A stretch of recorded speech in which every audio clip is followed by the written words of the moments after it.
आज हमारे साथ कार्यक्रम में शामिल हो रहे हैं कंप्लीट सर्कल वेल्थ के सीईओ और मैनेजिंग पार्टनर गुरमीत चड्ढा साहब। गुरमीत सर, गुड मॉर्निंग, बहुत बहुत स्वागत है आपका। बाजार पर एक बार राय लेना चाहता हूँ। सर, क्या बाजार को युद्ध से डरना मना है? नहीं अनिल जी, मुझे लगता है कि कहीं ना कहीं बाजार डिस्काउंट करता है चीजों को। तो अगर आप देखिए जो भी प्रीवियस कॉन्फ्लिक्ट हुए हैं, चाहे रशिया यूक्रेन रहा हो, गाजा स्ट्रिप पे जो हुआ, उसके बाद बीच में एक बार इसराइल ईरान का कॉन्फ्लिक्ट हुआ, और अब ये वाला कॉन्फ्लिक्ट हुआ। तो बाजार ये देख रहा है कि जो यूएस बैक्ड है ये पूरा इसराइल का जो ऑफेंसिव है, और काफी डैमेज हुआ है ईरान को, चाहे वो न्यूक्लियर रिएक्टर्स हो, चाहे उनके टॉप कमांडर्स हो। तो कहीं ना कहीं जियोपॉलिटिकल इश्यूज जब बार बार एक ही इवेंट होता है, और बाजार जब तक ये मानता है, और अभी बाजार ही मान रहा है कि बाकी मिडिल ईस्ट या और एक्सटेंशन नहीं होगा कॉन्फ्लिक्ट का, तो बाजार उसको डिस्काउंट करता है। दूसरा अनिल जी, एक जो हमारा डोमेस्टिक मार्केट है वो हम कई बार उसको अंडर प्ले करते हैं। आप इंडिया को कंपेयर करिए रेस्ट ऑफ द वर्ल्ड से, अभी कितना जियोपॉलिटिकल अनसर्टेनिटी है, ग्रोथ स्लगिश है हर जगह। अगर आप देखिए हर जगह कॉर्पोरेट प्रॉफिट टू जीडीपी का एक स्ट्रगल है, और वहां पे इंडिया जो है एक सी ऑफ स्टेबिलिटी है। आप देखिए अभी कॉर्पोरेट प्रॉफिट टू जीडीपी आया है डेटा, वो करीबन करीबन 4.7% है। लास्ट टाइम ये जो 5% हुआ था 2007-8 में हुआ था। तो corporate profit to GDP all time high है। आप प्राइवेट कैपेक्स देखिए, ये बहुत डेटा हम मिस कर जाते हैं। पहली बार FY25 में 11 लाख करोड़ हुआ है। Central government capex 10.5 lakh crore है। कॉर्पोरेट केपेक्स जो है, प्राइवेट केपेक्स जो है, वो 11 लाख करोड़ है। और इसमें अगर आप देखेंगे बहुत ब्रॉड बेस्ड है, ऐसा नहीं है कि रिलायंस लेड है या XYZ कंपनी लेड है।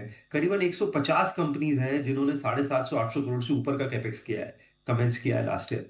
तो मेरा ये मानना है कि कहीं ना कहीं जो मैक्रो स्टेबिलिटी है, अर्निंग्स जो थोड़ा सा बेटर हुआ है, जीडीपी डेटा अच्छा आया है, corporate profit to GDP growth है, ये भी कहीं ना कहीं फैक्टर इन कर रहा है। और धीरे धीरे मुझे लगता है एफआईएस भी इस डेटा को नोटिस करेंगे, और second half of the year में आपको इसके और बेनिफिट्स देखने को मिलने चाहिए। हाँ जी।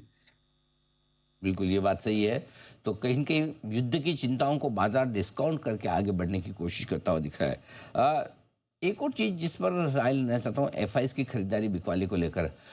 बिकवाली धीमी तो की है, लेकिन अभी भी फुल फ्लेज खरीदारी के मूड में आए नहीं है। किस बात का इंतजार कर रहे हैं? तो अनिल जी, मैं एक इवेंट में था, ग्लोबल इवेंट में, ब्लूमबर्ग इन्वेस्ट करके एक इवेंट था। मैं काफी सीआईओ से इंटरेक्शन किया लास्ट हुँ। वीक। थोड़ा सा एक फेब्रुवरी वाले लेवल को लेके एक मिस आउट वाला थोड़ा सा फीलिंग है। कहीं ना कहीं उनको लगता है कि एक ऑप्टिकली वैल्यूएशन थोड़ा सा ज्यादा लगता है, वो 20 टाइम मल्टीपल जो है देना चाहते। सेकंड, वो ये देखना चाहते हैं कि जो टैरिफ है, ये जो अनसर्टेनिटी है बाजार की, भारत किस तरीके से एफटीएस करता है कई देशों से, खाली यूएस नहीं है, यूएस ऑब्वियसली सबसे बड़ा ट्रेड डील होगा, बट हम न्यूजीलैंड से बहुत नजदीक है करने को, जापान से हमारा ऑलरेडी इक्वेशन अच्छा है, बहुत सारी चीजें हो रही हैं, ईयू से काफी एडवांस टॉक्स हो रहे हैं। तो कहीं ना कहीं बाजार ये एक बार थोड़ा सा देखना चाहता है, बट एक चीज है कि इंटरेस्ट है। क्वेश्चन ये है कि व्हेन, वाई नहीं है। और जब व्हेन आ जाता है तो जो है आप देखिए मैटर ऑफ टाइम है। दूसरा, एक जो लाइव एफडीआई फिगर है, अगर आप भारत का एफपीआई छोड़ दीजिए, वो करीबन $80 बिलियन के आसपास है। तो जो लंबे निवेशक हैं वहाँ वहाँ एक कॉन्फिडेंस है। सेकंड, एक जो अच्छी चीज हुई है जो हमारे लिए थोड़ी नेगेटिव रही है, कि बाजार तो भारत को लिक्विडिटी को लेके, एग्जिट को लेके हमेशा एक सवाल रहा है। लेकिन जो जिस तरीके से एग्जिट्स हुए हैं, जैसे आप देखिए Hyundai ने $3 बिलियन का ओएफएस किया, और आप पैसा आराम से रिपाट्रिएट कर गए। बहुत सारे एग्जिट अभी वेल्थ मैनेजमेंट फर्म से हो रहे हैं, चाहे केकेआर हो, ब्लैकस्टोन हो। तो कहीं ना कहीं एक ये कॉन्फिडेंस आ रहा है कि बड़े एग्जिट्स भी पॉसिबल हैं भारत में, क्योंकि पहले एक क्वेश्चन मार्क रहता था 4-5 साल में। तो मुझे लगता है मैटर ऑफ टाइम है। थोड़ा सा बॉन्ड यील्ड्स यूएस की आप नीचे आने दीजिए, थोड़ा सा सर्टेनिटी, जियो पोलिटिकल अनसर्टेनिटी दूर होने दीजिए, टैरिफ रिलेटेड इश्यू दूर होने चाहिए। मुझे लगता है एफआई फ्लोज भी रोबस्ट तरीके से वापस आएंगे। बिल्कुल ठीक बात है। तो एफआईएस भी लौटेंगे आराम से, कोई दिक्कत वाली बात है नहीं। ऐसे में इस वक्त अगर नया निवेश करना हो तो क्या इक्विटी में करने के लिए सही समय है? यदि हाँ, तो कहाँ? तो अनिल जी, मैंने देखा कि जो हमने डेटा निकाला कि कहाँ पे अर्निंग ग्रोथ के रिवाइवल के और अच्छे चांसेस हैं। और तो ऑब्वियसली बैंक्स, मुझे लगता है डिस्पाइट जो आरबीआई ने किया कुछ दिन पहले, मुझे लगता नहीं है वो बाजार में भी पूरी तरह फैक्टर इन हुआ है। ये बहुत बड़ा एक इवेंट रहा है, और मैं पहले भी बोला था, हमारी एक बात हुई थी, चर्चा हुई थी आपस में, जब आपने भी 50 पैसा बोला था कि ये एक माइलस्टोन पॉलिसी है, इसका रेफरेंस दिया जाएगा। सीआरआर कट बहुत बड़ा है रेट कट, तो पहली बार आरबीआई इतना एग्रेसिव हुआ है और ओवरसीज फैक्टर्स को कम इग्नोर करके डोमेस्टिक ग्रोथ पे फोकस किया है। तो मुझे लगता है फाइनेंशियल लीड करेंगे। एनबीएफसीज में हमें थोड़ा सा तेजी देखने को मिली। मुझे लगता है प्राइवेट सेक्टर बैंक अभी भी लैग कर रहे हैं, बट आपको क्वार्टर ऑन क्वार्टर अगर आप देखिए एमसीएलआर जो बैंक्स ने घटाया है वो करीबन 10 पैसा घटाया है, 10 से 15 पैसा। अगर आप एचडीएफसी का चेक करिए, आईसीआईसी का चेक करिए, डिपॉजिट रेट ऑफ 1 ईयर अगर आप देखेंगे तो 6.5 आ गया है। 1 से 1.25 साल का जो एफडी रेट है वो 6 साढ़े 6 के आसपास आ गया, जो कि 7.25 7.5 था। तो कहीं ना कहीं एक जो निम का प्रेशर रहा है पिछले कुछ सप्ताह, वो मुझे लगता है धीरे धीरे ईज आउट होगा। तो जो प्राइवेट सेक्टर बैंक से आउट परफॉर्म कर सकते हैं।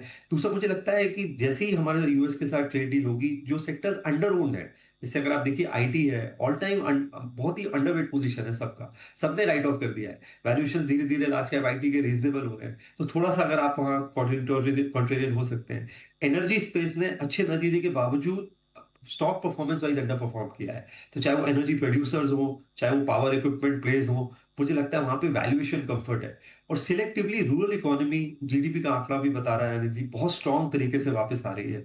तो ट्रैक्टर मेकर्स हैं, फार्म इक्विपमेंट मेकर्स हैं, एग्रोकेमिकल्स हैं, मुझे लगता है रूरल इकोनॉमी और rural economy related play positively surprise कर सकते हैं। तो ये बड़ा इंटरेस्टिंग इन्वेस्टमेंट ऑप्शन हो सकता है आपके लिए।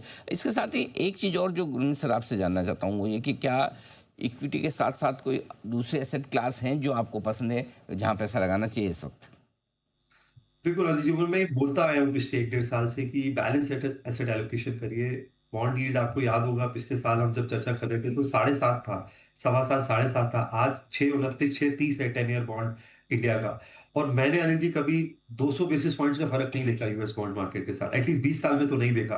तो बॉन्ड मार्केट कुछ कह रहा है, वो ये कह रहा है कि इमर्जिंग मार्केट जो है वो डेवलप्ड मार्केट बॉन्ड की तरह ट्रेड हो रहा है। तो मुझे लगता है काफी पैसा और फ्लो होगा इमर्जिंग मार्केट बॉन्ड्स में, और ये एक और बड़ी अपॉर्चुनिटी हो सकती है। मुझे रेपो रेट करीबन 5 के आसपास दिखता है अनिल जी, हो सकता है उससे थोड़ा और नीचे जाए। इसका मतलब 50 से 75 पैसे का और स्कोप है बॉन्ड यील्ड्स का नीचे आने का ओवर नेक्स्ट 12 मंथ। इमीडिएटली शायद नहीं हो। तो इसका मतलब है अभी भी जो लॉन्ग डेटेड बॉन्ड्स हैं गवर्नमेंट के, वो आपको डबल डिजिट रिटर्न देने देने का पोटेंशियल रखते हैं। और दूसरा मैंने देखा है क्वाइट बाइंग हो रही है प्रेशियस मेटल्स में, गोल्ड है, सिल्वर है। तो मुझे लगता है वो भी एक पोर्टफोलियो का पार्ट होना चाहिए। प्लस वो आपको हेज करता है जब भी कोई जियोपॉलिटिकल अनसर्टेनिटी बढ़ती है या टैरिफ रिलेटेड इश्यूज बढ़ते हैं। तो मेरे हिसाब से अगर आप एक लॉन्ग टर्म इन्वेस्टर हैं तो 70 20 10 कर सकते हैं, 70 इक्विटी में, 20 लॉन्ग डेटेड बॉन्ड्स में, और 10 गोल्ड और सिल्वर में। आई थिंक ये एक अच्छा डोमेस्टिक एलोकेशन हो सकता है मीडियम टर्म के लिए। अलग अलग तरीके से आप इन्वेस्टमेंट भी करें, अलग अलग एसेट क्लास में भी और इक्विटी में भी लगाएं पैसा। गुरमीत सर, बहुत बहुत शुक्रिया आपका समय देने के लिए और विस्तार से बाजार के डायरेक्शन और इन्वेस्टमेंट के ऑप्शंस हमारे दर्शकों को सजेस्ट करने के लिए। Thank you so much sir, बहुत बहुत धन्यवाद। आइए